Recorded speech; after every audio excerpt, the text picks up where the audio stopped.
It'll be on there a little bit early. Yep, that's what it says. Yep, it's on there. All right, perfect. Let me get back to.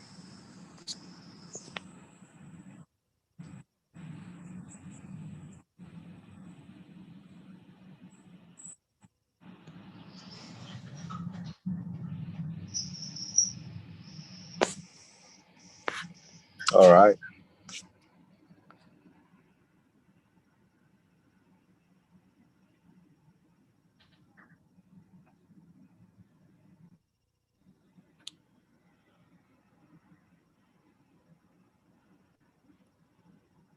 All right, so we'll get started.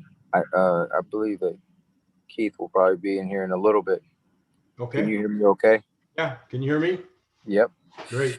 All right, you guys, Coaches Conversation Cafe. We're back with another Coaches Conversation Cafe, hanging out today. Me and Adam so far. We might get some other coaches to come in off their vacations and visit with us a little bit. But if not, either way, we're going to have a good time. I hope everybody's enjoying their holidays. Our topic today is just being able to give some assistant coach tips. Me as an assistant coach right now in my current role, I kind of know like how important it is to have some kind of tips or some kind of way to be able to get a follow or some way to be able to some method to know to follow as far as coaching goes. I've had some good leaders in front of me and have been a head coach myself, and so I understand how important it is to be able to have some kind of advice on what do I do as a head coach. And so we want to spend some time doing that today too. And so uh, just kind of to get started, Adam, welcome in, and thanks for coming in today to talk a little bit about assistant coaches. Yeah. No. Great. Exciting. It's really a great topic. It's good to see Coach Rodriguez down there. I know he's got his mask on. He's being official today, which is great. I think for us, as we begin talking about our assistant coaches, the one thing that comes to mind for me is communication. Making sure that we're all on the same page. I spent many years being an assistant coach, serving as a head coach in different capacities, whether it was basketball or football or even baseball. And I think for me, it was always making sure that communication was really, that line of communication was open with my assistant coaches, and also serving as an assistant coach, making sure that I was checking in with my head coach all the time. And, I think that's one of the biggest parts, that you as an assistant coach, make sure you create that opportunity. You go and you approach your head coach. If there's something that's of concern or something you need to address, the one thing I will say that anything that needs to be discussed should never be discussed in front of your players. It should be something that you're discussing. If it has anything to do with X's and O's, it's something that you can talk about after practice or before practice. That's a really important part. So that's what I would recommend and suggest. Right. Keith, how are you doing today, Keith? Real good. I heard there was a meeting going on today at Zoom, so I didn't know who was going to be here, so I just figured I'd put my mask on. Right, there you go. But now that I see it's just us, I'll go ahead and take it off. Right. Yeah. How is everybody? You're doing great. Well. Thank Good. you. No, great words of wisdom there, Adam. Excellent. Yeah, I totally agree. And just to continue some of those thoughts, I think as an assistant coach, you have to make sure that you're overly prepared. Because inevitably, whether you're a position coach or a coordinator or a head coach in whatever sport you might be in, um, plans and change things happen spur of the moment, and if you weren't ready for a change of plans or to have some alternate drills, let's say, that's just a horrible feeling when you're like, wow, I thought we were going to do this and that, and now we're over here, and there's been a complete change of plans and I'm not prepared. Yeah. And that's just a horrible feeling. You don't want to be in that situation. So I like to always make sure I'm overly prepared for a change of plans. And I'm ready to go, whether it be drills, whether it be flipping some sort of offensive stuff to defensive stuff first, or defensive to offensive stuff, or what have you. So that's kind of my approach, and and gives me peace of mind. It allows me to be a better coach, knowing that I come to the field or the court or wherever, and I'm overly prepared. It gives me confidence and calm, and allows me to be a better coach, I feel. Right. Yeah, at any point in time, I feel like as assistants, you're kind of like the backup of whatever position that you would be in if you were on the playing field, right? And so Mm-hmm. you always want to prepare as if today is the day that you may have to coach the game, or today is the day where you may have to, run the practice. We never know what's going to happen, and if we're prepared like that, I think that that's really helpful and would probably contribute to that.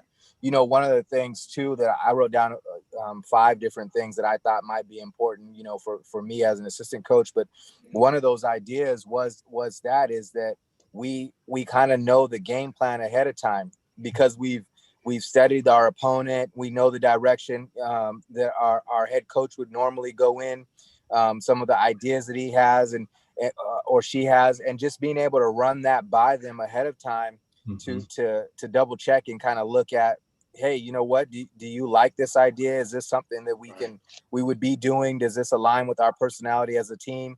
And those kinds of ideas not only help you for that week, but I also feel like it helps the coaching staff to prepare anyways, right? Because you're able to run those things by and say, hey, this is what I've seen on film so far, or this is what I know about this team. This is kind of the ideas that I had about preparing for the week. And you can have that phone call conversation with them as, when the week gets started. Yeah, I would agree. And I think also, as a head coach, it's, accountability, making sure that you leave a good practice plan or a good game plan, and that everybody has access to it, especially your offensive coordinator or your defensive coordinators. Or if you just have one assistant, make sure your assistant is on the same page with you. And again, it just goes back to communication, making sure that you as a head coach, you're responsible for providing that kind of guidance for your assistants. But I think for me, I always remember, being around coaches that were very organized, and it helped me become the coach that I became later through my career. But don't get me wrong, there are some coaches that you don't want to follow their model. I learned the good things, and I learned from some coaches that I felt like, I don't know if that guy knows, or I don't know if he knows what he's talking about, or whatever. Organization is very important, because again, when the players come out, the athletes come out, you're on stage and you got to be ready to go. So again, your role as a head coach is to make sure your assistants are well prepared, but most importantly, as an assistant coach, you're there to support everything that the head coach is working on and working towards.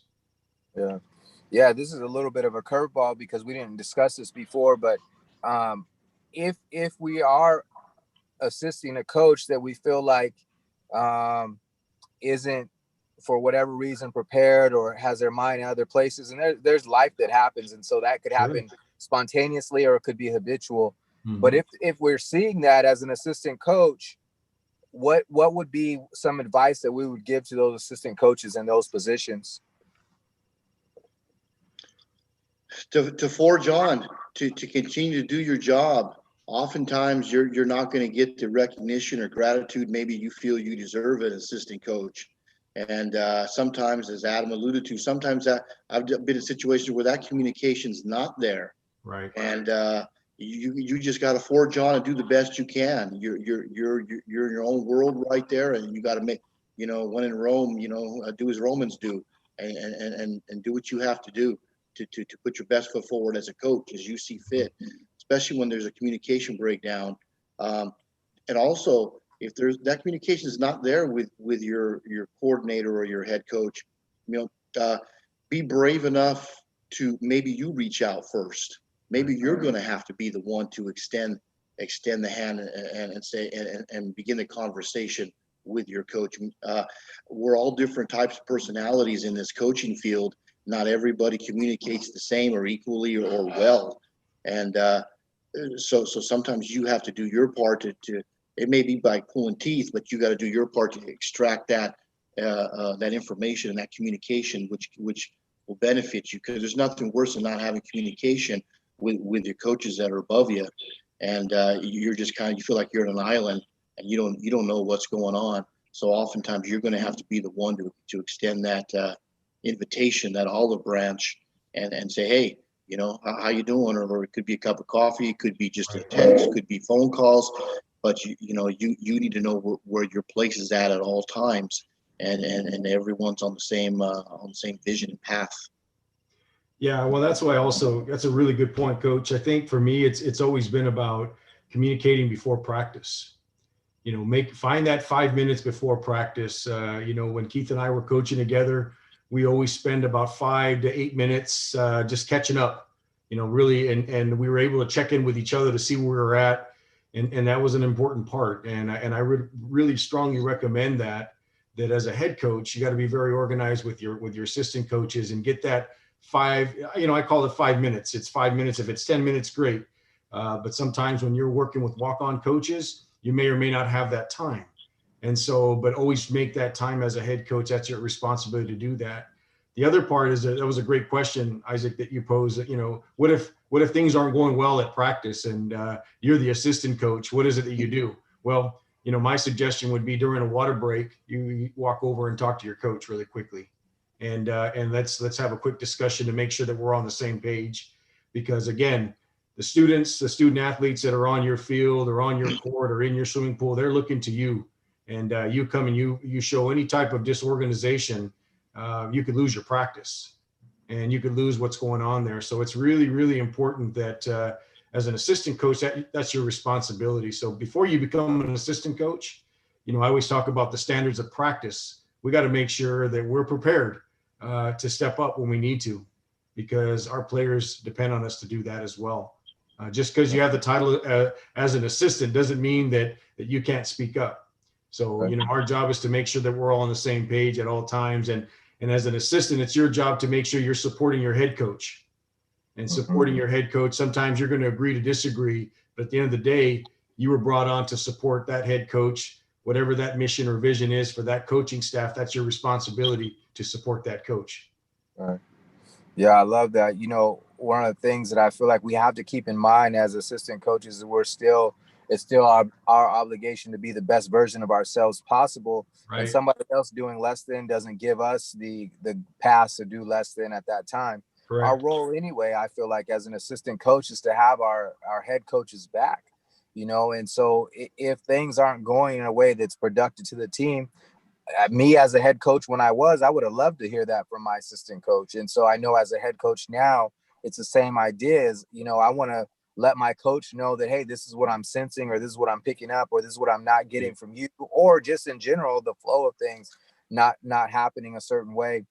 And so being willing to really ask questions that would help, being able to talk about observations that we think would help, and with the mindset of, coach, I have your back, like this is about us together. And so I think that what turns out of that is this key, like, don't get into a separation mode, because there's something that you may take personal as an assistant coach. Like, stay with your team, stay with your coach as much as possible. And so I think that that's a really important piece, is to really think about having your coaches back, having your teams back. That's the goal there in that situation.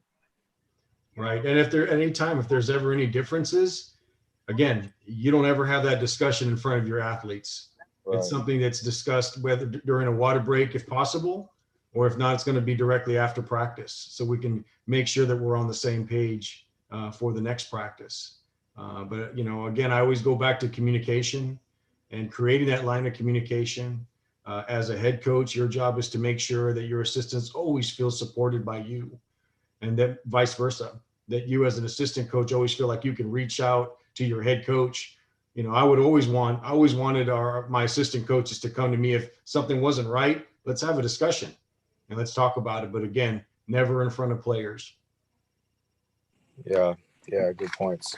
Yeah, so one of the things that that I also wanted to be able to talk about is what are some proactive ways, and we've been kind of lacing them in here with these conversations so far. But what are some proactive ways that we could really kind of start to create conversation? So Adam, you were talking a little bit about having that 5-minute time beforehand. I also think that one of the things that I like to do is ask at the end of every season, like, hey, how did I do in my role? How can I star in my role a little bit better? So having those conversations and kind of writing it down and then kind of thinking of ways and being ready for the season is really a big deal. But what are some other proactive ways that you guys can think of that would really help for assistant coaches to star in their roles as much as possible? Um, Good question. Quick story. I was part of a staff years ago where I was actually an assistant coach. And at the end of the season, after the banquet, even, um, I ran into some parents of some of the players, and we started talking. And they didn't know that I was just an assistant. They actually thought I was the head coach. And then upon telling them that I was not the head coach, they didn't know who the head coach was, even after the end of the season and the banquet. So I think there needs to be a good starting point is to define roles. Right. Define your roles and make it public. Let it be known, to to to to as many people as you can, especially parents, Yeah. who is a coordinator, who is an assistant coach, who is the head coach, and what roles are they responsible for? And that's it. You don't really have to go much deeper than that. That's really enough. But you give, I think, your parents, your players, uh, good guidelines and understanding of who's who's who's who that's out there. Who is this person that's talking to me? What role do they have here? Are they on the defensive side?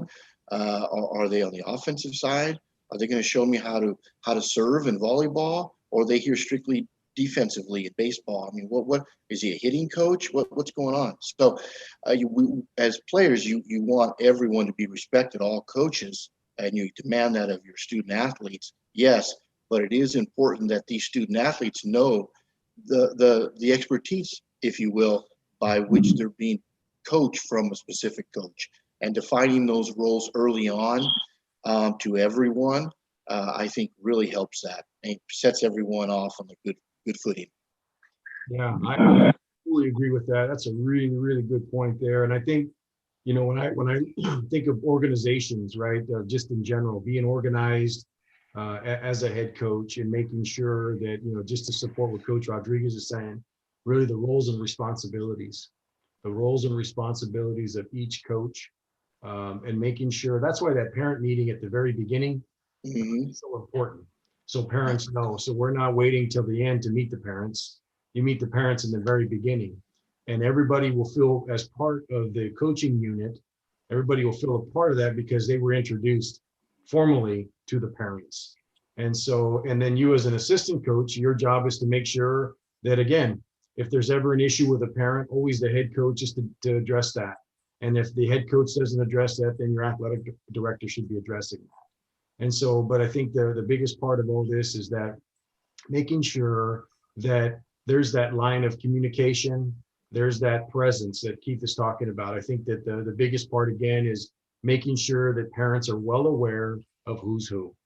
Looking at the roles and responsibilities, we know as coaches how important that is. But when you're dealing with parents, again, it needs to be clear that parents aren't to go talk to the assistant coach, and talk to me as the head coach, so we can make sure that we take care of that. Right.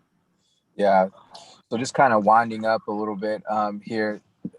I'm going to get from the two of you, just, what are some final thoughts as far as how you think that, and even if we already mentioned it already, but just maybe to reiterate, like, how do you think that the mindset of assistant coach that would be the most helpful to themselves and also to the team, and the head coach? So I'm going to ask that of you guys, but I'll go first. So for me, I think, going into the scenario, it's definitely a situation of service. And if you can think of that way, that's actually a need that we have as people, is to be able to serve at a high level, at a level that means something bigger than ourselves. And so if we can tap into that as much as possible as assistant coaches, it's helpful, because then we can approach things that way. Stay away from the mind frames that divide you. Like, I could do better if I was in that situation. We never really know what that situation entails, because there's more than meets the eye. We're not just talking about an on-field scenario. We're talking about they have home lives. There's a lot of different situations that go on. And so as much as possible, stay away from ideas and mentalities that divide you. Stay with the idea that says, I'm going to keep serving. When I'm done serving, then I probably should stop.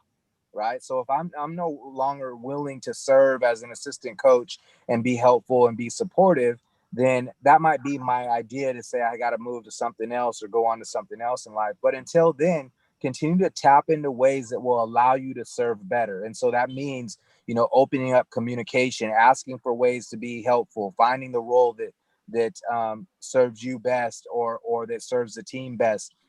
Looking for those things. As long as you have that mentality of service, it's going to help direct you in the right way. As soon as you get to the idea of division, where it says I can do something better, or this should have been this way, or we side talk our head coach at any route, or at any rate, then we know it's time for us to do something else. And so stay in the mind of service. Do you guys have anything else as far as ideas towards what to help our assistant coaches? Yeah, just really quickly. And I think also this is one thing that I've always done, and I was part of that early on as an assistant, is that I always remember my head coach, one of my head coaches at the college level, allowing all coaches to talk after practice, and giving everybody a chance to speak and share their insight of what today's practice was about. That builds confidence in your assistant coaches to open up that line of communication, so they feel they're a part of something bigger. So it's never about, remember, as a head coach, it's never about you. So we need to get rid of that stigma, or that little that thought of this is about you and this is about me. Because when you start doing that, you lose sight of everything else that's important. Your job as a head coach is to bring other assistant coaches along to prepare them, but most importantly, for them to feel a part of the big plan, which is to serve our student athletes. So, Keith? Those are great points. I love them. I would just add, you better love to teach. Love to teach. If you find yourself not enjoying the instruction of coaching, whatever sport you're in, then again, as you alluded to, Isaac, it may be time to take a walk. Also, enjoy being around young people. Yeah. You need to enjoy it. Ironically, recently I was made aware of a coach who would verbally say he doesn't like to be around kids, and this was a high school coach. It's like, well, what? Wait a minute, how does that work?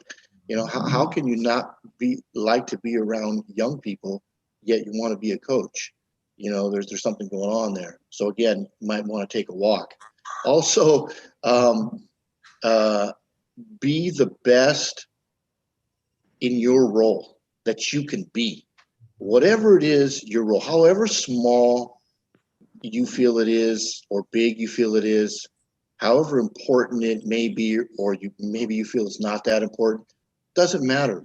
Do your best in your role that you can be. And that was just kind of dovetailing off a little bit of what you said there, Isaac. And I think you'll find yourself always in a good place if you just concentrate on being the best at your assignment, doing the best at your assignment that you can be for your coach. And I'll end with have a team mindset. And you hear this everywhere, but when you get into coaching, sometimes it gets forgotten, and you start to have this individual mindset. Well, you're not an individual unless you're coaching the whole team by yourself, but have a team mindset with your fellow coaches, and understand you are part of a team. You're not by yourself. It doesn't matter if you're calling plays or you're the head coach or how much authority you have. Doesn't matter. You're still part of a team. So always remember, you're not by yourself. Have a team mindset. All right, coaches, I appreciate you guys coming in today. The other piece of all this is, for assistant coaches, I guess it could be head coach or assistant coach listening, like, it means a lot to have assistant coach in the family. And so, don't take that position for granted, whether you're that or whether you have that on your staff. I think it's really important. And so that's why we put that time aside today. You guys will be back with another Coaches Conversation Cafe next week, same time. And you guys be safe, bring in that new year safely, and enjoy your guys' self. We'll talk to you guys all soon. All right, Happy New Year. Great day. Happy New Year, guys.